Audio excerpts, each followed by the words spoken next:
Hello बच्चों, आज हम बात करेंगे दर्पणों के लिए चिन्ह परिपाटी कि दर्पणों में कब दूरियां पॉजिटिव लेनी है, कब नेगेटिव लेनी है, उसके बारे में हम इस टॉपिक में बात करेंगे। तो हम बात कर रहे हैं कि सबसे पहला रूल क्या है इसके अंदर, कि फर्स्ट रूल ये है कि कोई भी दर्पण हो, चाहे वो अवतल दर्पण हो चाहे वो उत्तल दर्पण हो, मैं आपको अवतल दर्पण का एग्जाम्पल लेके समझा रहा हूँ कि सदैव दूरियां, जो भी दूरी हम नापेंगे वो कहाँ से नापेंगे, नापना स्टार्ट करेंगे पोल से, मतलब यहाँ से चलना स्टार्ट करेंगे दूरी नापने के लिए। ठीक है, तो सदैव दूरियां पोल से नापी जाती, ध्रुव से नापी जाती है, पहला पॉइंट। सेकंड पॉइंट कि अगर अपन बात करें, जैसे कि आपको दिख रहा होगा कि अवतल दर्पण में इस साइड में, राइट साइड में पॉलिश की हुई है, तो जो इमेज बनेगी वो इस वाले साइड से बनेगी, मतलब इधर से प्रकाश आया होगा, उस दर्पण पर टकराया होगा, तो प्रकाश के आने की दिशा ये हो गई, इस तरफ ये प्रकाश की दिशा हो गई। तो अगर हम दूरी नापने के लिए पोल से प्रकाश की दिशा में जा रहे हैं, मतलब प्रकाश ऐसे आ रहा है तो हम जा भी ऐसे रहे हैं, हम ऐसे ही जा रहे हैं, तो हम बोलेंगे सर दूरी वो कैसी होगी, पॉजिटिव। और अगर पोल से हम प्रकाश की दिशा के विपरीत जा रहे हैं, अपोजिट डायरेक्शन में जा रहे हैं, तो हमारी दूरी कैसी होगी, नेगेटिव।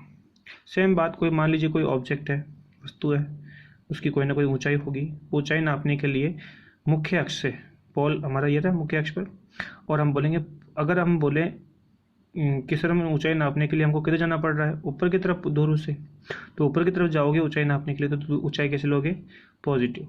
और अगर नीचे की तरफ आ रहे हो, कोई वस्तु नीचे की तरफ है, मुख्य अक्ष के नीचे की ओर है, तो हम बोलेंगे उसकी जो ऊंचाई होगी वो कैसे लेंगे हम, नेगेटिव। तो हम कुछ एग्जाम्पल्स, ये हमारे चिन्ह परिपाटी के तीनों रूल्स हमने समझा दिया है आपको। सदैव दूरियां कहाँ से नापना स्टार्ट करनी है, ध्रुव से। अगर आप प्रकाश की दिशा में ही जा रहे हो दूरी नापने के लिए, तो दूरी कैसे लोगे, पॉजिटिव। प्रकाश की दिशा के विपरीत दिशा में आ रहे हो तो दूरी कैसे लोगे, नेगेटिव।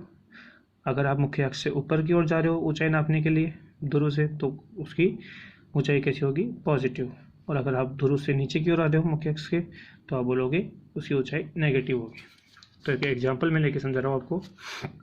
जैसे ये अवतल दर्पण है, तो अवतल दर्पण में आपको पोल और सेंटर के बीच में डिस्टेंस दे रखी है, तो आप बोलोगे सर वो कितनी दे रखी है, 20 सेंटीमीटर। तो अब ये प्लस 20 सेंटीमीटर है, ये माइनस 20 सेंटीमीटर, तो उसके लिए मैं आपको समझा देता हूँ कि आप देखो, आप पोल से किधर किधर जा रहे हो, हम दूरी नापना पोल से स्टार्ट करना है, तो पोल से सेंटर तक जाना है आपको, तो आपका एरो ये हो गया, इस डायरेक्शन में जा रहे हो आप, तो आप बोलोगे सर जब इस डायरेक्शन में जा रहे हैं, लाइट आएगी इस डायरेक्शन से, तो हम बोलेंगे सर कि तो अपोजिट डायरेक्शन है, तो ये हमारी इसकी जो दूरी होगी, वक्रता त्रिज्या होगी, वो कैसी होगी, नेगेटिव। तो अवतल दर्पण के लिए वक्रता त्रिज्या और फोकस दूरी, क्योंकि फोकस पॉइंट भी इधर ही होता है, फोकस पॉइंट भी यहीं कहीं पे होगा, तो अगर आप फोकस दूरी नापोगे तो यहाँ से लेकर यहाँ तक नापोगे, और उसके लिए भी आपको लेफ्ट साइड में जाना पड़ेगा, और आपकी फोकस दूरी भी कैसी होगी, नेगेटिव। तो सदैव अवतल दर्पण की वक्रता त्रिज्या r और फोकस दूरी f कैसी होती है, नेगेटिव। Important point, important.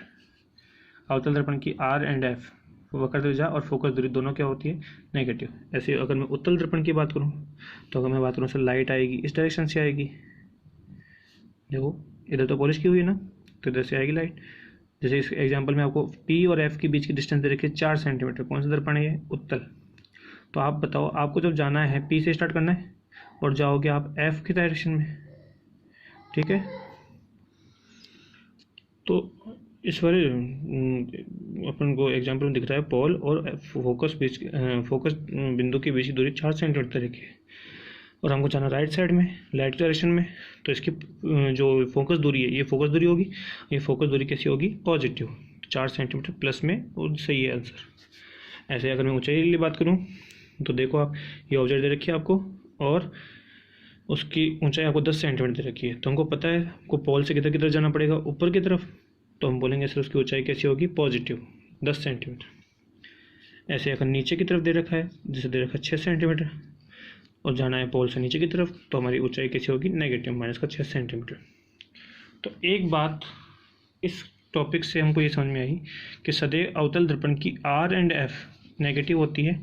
इसका उल्टा किस में होगा, उत्तल दर्पण में, कि उत्तल दर्पण की R एंड F सदैव, R एंड F का मतलब वक्रता त्रिज्या और फोकस दूरी, सदैव पॉजिटिव होगी। ये बेटा ये बातें याद रखना ज़रूरी है, क्योंकि इनसे ही हमारे न्यूमेरिकल सोल्व होंगे, याद रखना है इनको। अब नेक्स्ट टॉपिक जो हमारा आता है वो आता है दर्पणों की वक्र त्रिज्या व फोकस दूरी में संबंध। चाहे वो कोई सा भी दर्पण हो, अवतल दर्पण या उत्तल दर्पण, दोनों के लिए लागू होगा। तो मैं एक अवतल दर्पण का एग्जांपल लेके आपको समझा रहा हूँ कि देखो आप, हमारे पास एक अवतल दर्पण है, इसका ये मुख्य अक्ष हो गया, ये हमारा पोल है, ये हमारा फोकस बिंदु है, और ये हमारा सेंटर है, वक्रता केंद्र। माना कोई प्रकाश किरण ए बी जो है मुख्य अक्ष के कैसी आई, समांतर। अब हमने पिछले टॉपिक में पढ़ा है कि जब भी समांतर आएगी परावर्तन के पश्चात कहाँ से जाएगी, फोकस से। तो ये फोकस से चली गई, ए बी दिशा में आई थी, परावर्तन के बाद बी डी दिशा में ये फोकस बिंदु से गुजर गई। तो हमें पता है कि सर ये तो आपतित किरण हो गई, ये हमारी परावर्तित किरण हो गई, तो अभिलंब कौन है? तो लास्ट टॉपिक याद कीजिए, मैंने आपको समझाया था कि जब भी आपको दर्पण में अभिलंब बनाना होगा तो आपतन बिंदु को वक्रता केंद्र से मिला दीजिए आप, ठीक है। तो ये हमारा क्या, क्योंकि ये वाली लाइन इस पृष्ठ पे कैसी होगी, लंबवत, तो ये हमारा अभिलंब होगा। अभिलंब, आपतित किरण और परावर्तित किरण, तो ये आपतन कोण हो गया और ये परावर्तन कोण हो गया, और दोनों बराबर होते हैं। तो मैंने ये थीटा माना, तो ये भी थीटा मान लिया। अगर ये कोण थीटा है तो ये कोण भी थीटा होगा। क्यों? क्योंकि क्या बन रहा है, जेड, एकांतर कोण, थीटा थीटा, ठीक है। तो ये एंगल भी थीटा होगा। अगर मैं बात करूं इस वाले एंगल की, बी एफ पी, इस वाले एंगल की, तो ये एंगल की वैल्यू 2 थीटा होगी। कैसे होगी वो देखो आप, देखिए आप इस त्रिभुज को देखो, बी सी एफ को देखो, इसके ये एंगल, ये वाला एंगल जो है इस त्रिभुज के क्या बन रहा है, भार बन रहा है। तो आप देखो बहिष्कोण हो गए, और बहिष्कोण का मान अंतराभिमुख कोणों के योग के बराबर होता है। तो अंदर बनने वाले कोण कौन कौन से हैं, थीटा और थीटा, तो थीटा प्लस थीटा 2 थीटा, तो ये बहिष्कोण का मान 2 थीटा होगा। ऐसे हम ये, तो अब अपन को जो बात करनी है डेरिवेशंस के अंदर, वो सबसे इंपॉर्टेंट बात क्या करनी है पूरे डेरिवेशंस में, क्या बात करनी है कि दर्पण जो हम लेते हैं, जो भी दर्पण हम ले रहे हैं, ठीक है, कोई भी दर्पण, तो ये दर्पण इतने बड़े नहीं होते हैं, बहुत छोटे होते हैं। तो अगर मैं बहुत छोटे दर्पण बनाऊंगा तो आपको दिखेगा नहीं, बहुत छोटे छोटे दर्पण होते हैं।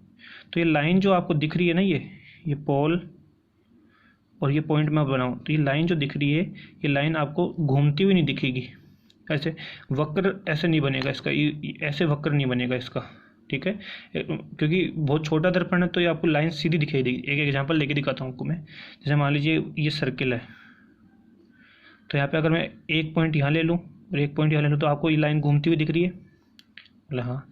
लेकिन अगर यही 2 पॉइंट में बहुत पास ले लूँ तो ये लाइन आपको घूमती हुई नहीं, एकदम सीधी दिखेगी, ठीक है। तो वही बात इसके अंदर हो रही है। ये दर्पण बहुत ही छोटा है, तो ये बिंदु P और B, ये 2 पॉइंट्स आपको दिख रहे होंगे, इन दोनों पॉइंट्स के बीच में ये लाइन जो आपको घूमती हुई दिख रही है, घूमती हुई नहीं होगी, ये कैसी होगी, एकदम सीधी दिखाई देगी। तो ये लाइन आपको एकदम सीधी दिखाई देगी। तो इसीलिए बी पी एफ एक समकोण त्रिभुज हो गया, बी पी सी एक समकोण त्रिभुज हो गया, क्योंकि हमको पता है मुख्य अक्ष दर्पण पे कैसे होती है, लंबवत, तो ये समकोण हो गया। तो बी पी एफ भी एक समकोण त्रिभुज है और बी पी सी भी एक समकोण त्रिभुज है। तो इन्हीं समकोण त्रिभुजों की हमको यूज करना है, ठीक है। अगर आपको कोई प्रॉब्लम आती है इस टॉपिक में तो मेरे को आप जरूर बताइए।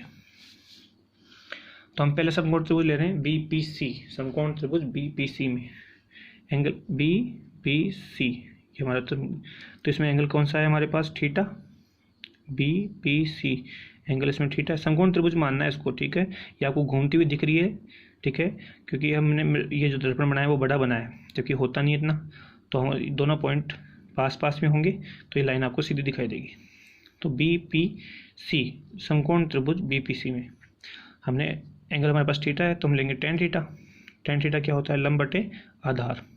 अब देखो थीटा के सामने लंब बी पी और आधार हमारे पास ये रहा पी सी, तो बी पी अपॉन पी सी।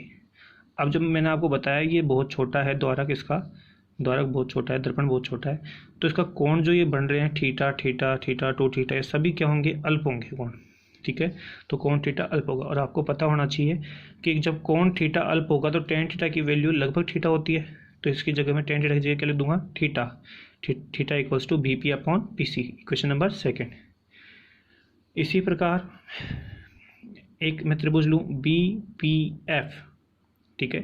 ये त्रिभुज भी हमारे पास समकोण त्रिभुज है, तो इसमें भी मैं वही काम करूँगा। Tan two theta equals to लंब बटे आधार, लंब कौन है बी पी और आधार कौन है पी एफ, ओके। तो वही tan two theta equals to लंब बटे आधार B P upon P F. वही बात करेंगे, दर्पण का द्वारक छोटा है, कॉन टू थीटा अल्प है, तो टेन टू थीटा की वैल्यू कितनी होगी, टू थीटा, अतः समीकरण नंबर 3 से। तो यहाँ पे टेन टू थीटा की जगह लिख दूंगा मैं two theta B P upon P F, equation number 4।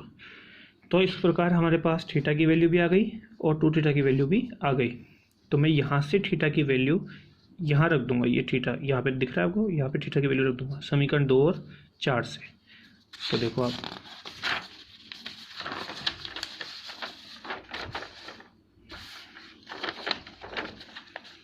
To और थीटा की वैल्यू मैंने यहाँ से उठाई B P upon P F P C, यहाँ वैल्यू पुट की, इक्वल्स टू क्या चल रहा है B P upon P F, P P से B P cancel out, two upon P C equals to one upon P F, वजह गुणन किया P C equals to two P F. अब पी सी कौन है, डायग्राम में देखो आप जाके, पी सी देखो, पी सी ये हमारे पास वक्र त्रिज्या, और पी एफ कौन है, पी एफ फोकस दूरी, तो मैंने लिख भी रखा है। तो देखो आप, पी सी कौन है, वक्र त्रिज्या। अब माइनस आर क्यों लिया, क्योंकि हमको पता है ये सर पॉल से हमको किधर जाना पड़ेगा, लेफ्ट साइड में, और माइनस एफ क्यों लेंगे, क्योंकि इधर भी इसके लिए भी हमको कहाँ जाना पड़ेगा, लेफ्ट साइड में। तो माइनस आर माइनस एफ, तो minus R equals to minus का टू एफ, माइनस से माइनस कैंसिल आउट, आर बराबर टू एफ, तो एफ बराबर आर बाई टू।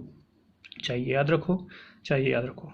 तो क्या स्पष्ट हुआ कि वक्रता त्रिज्या आर जो होगी किसी भी दर्पण की, चाहे वो अवतल हो चाहे वो उत्तल हो, उसकी फोकस दूरी का क्या होगी, दो गुना होगी, या फोकस दूरी जो होगी वो वक्र त्रिज्या का क्या होगी, आधा होगी, ठीक है। तो ये आपके लिए मैंने 2 क्वेश्चन डाल रखे हैं, इन क्वेश्चनों को सॉल्व कीजिए और मुझे इसका आंसर सेंड कीजिए। Okay, bye.